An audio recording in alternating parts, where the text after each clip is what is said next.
Today we're actually going to be building a multi-tool, I guess is what you could call it. And I got to thank well, he's kind of a neighbor and buddy down the street, Frank. Thanks, Frank. You sent me this and tagged me in this post, and well, we're going to do it.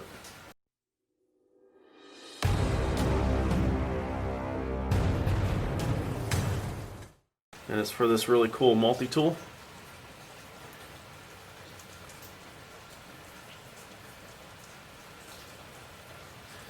It's a hammer, an adjustable wrench, and a ratchet. All together. I could probably find a few uses for it in the garage.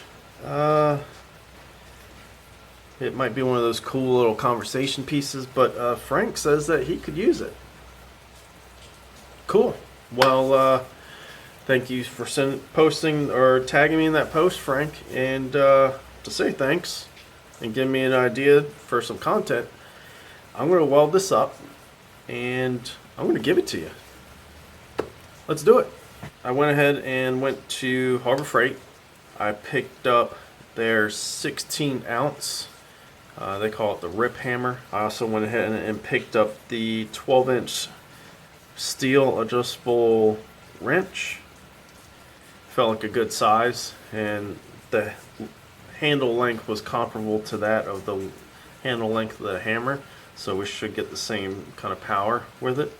And then I also picked up their 3/8 drive quick release ratchet with 72 teeth. Not sure that matters, but I will put links to everything in the description, so if you want to build this, you can. Before I cut anything, I laid everything out, trace it with a Sharpie.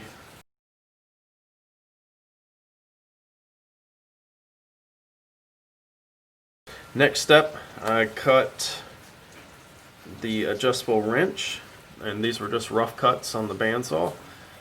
Cut the ring off the end. That'll give us a place to kind of nest the ratcheting head for our ratchet. And then I cut the actual head off the hammer. And then to cut the ratchet, because I know it's hardened and chromed, I just used a cutoff wheel. Now we've got all of our pieces cut. I'm going to lay it out and just make sure everything's still going to function correctly. And then we'll smooth everything back, get down to some clean metal, get rid of some of the plating. And because we are going to TIG this, and we'll get it cleaned up and we'll take it together.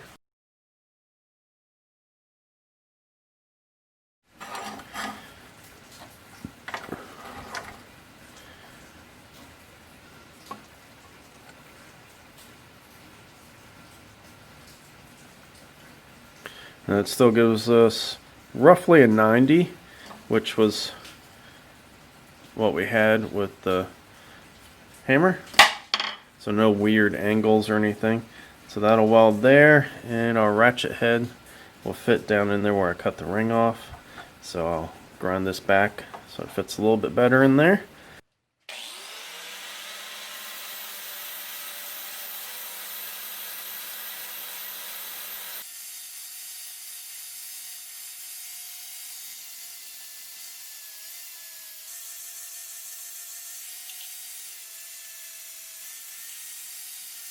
So what I did was, instead of trying to shim it, because they're both kind of an awkward shape, is I just tacked it, twisted the hammerhead around to where I needed it, and tacked the back.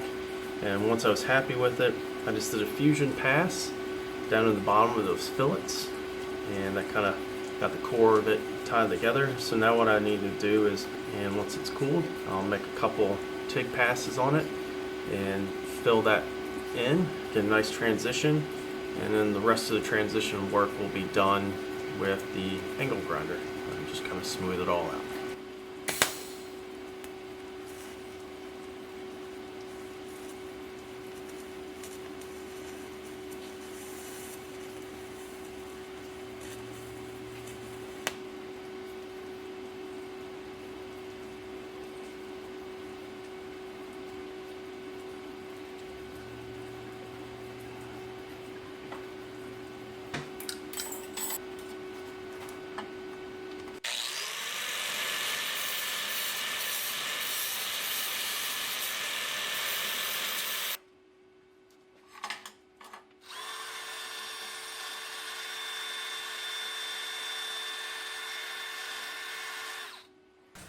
hit it with the angle grinder and then the wire wheel.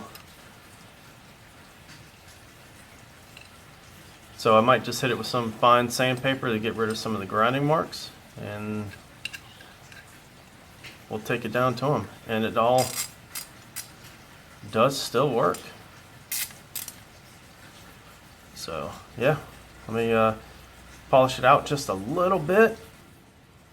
All right, I just hit it with a couple different wheels, Scotch-Brite style wheels, and blended it all back. It's nice and smooth, feels good in the hand. Transitions are nice and clean and smooth. Everything works. There it is, one relatively cheap multi-tool. It is heavy duty. You can drive a nail with it. You can use the adjustable wrench portion, and the 3/8 ratchet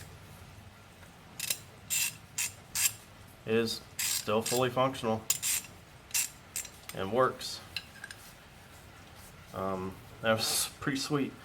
Thanks for sending me the idea, Frank, and I will bring it down to you here in a couple minutes, but I'm not gonna invade your space with the camera or anything. I know you got a little baby down there, so I don't want to cause any disruptions, but yeah. So if I hear anything from Frank about how he uses it, or pictures of him using it, I will definitely post it up on our social media pages.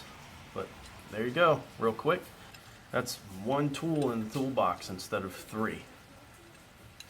So pretty sweet. All right guys, until next time, get up, get out there and do it.